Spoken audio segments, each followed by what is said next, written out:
A good way to teach quotation marks is to use comics. What you can do is start with asking who's speaking. They would tell me that Lucy is speaking. And what are the exact words Lucy is saying?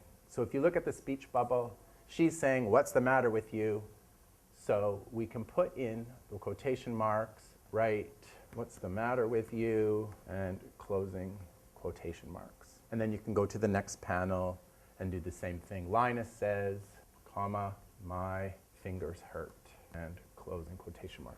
So you can do that with each panel. Once they understand the proper form using commas, opening and closing quotation marks, what I get the students to do is create their own comic with 2 characters, putting in their own speech bubbles, and then they write their own prose. Then later, they could trade each other's comics. And it's just a little bit more interactive and hands-on than putting quotation marks on a handout. Right here is an example of a comic that we did together, sort of a shared writing. We decided that we'd have a cat and a dog. The students decided what the characters were going to say, and I encouraged them to write the word first and then put the speech bubble after, because if the students write the speech bubble first, their writing often doesn't fit in how they want to say it. So we created this, and you'll see here that the quotation marks are in the right spot, and I really focus on the proper placement of where they're supposed to go.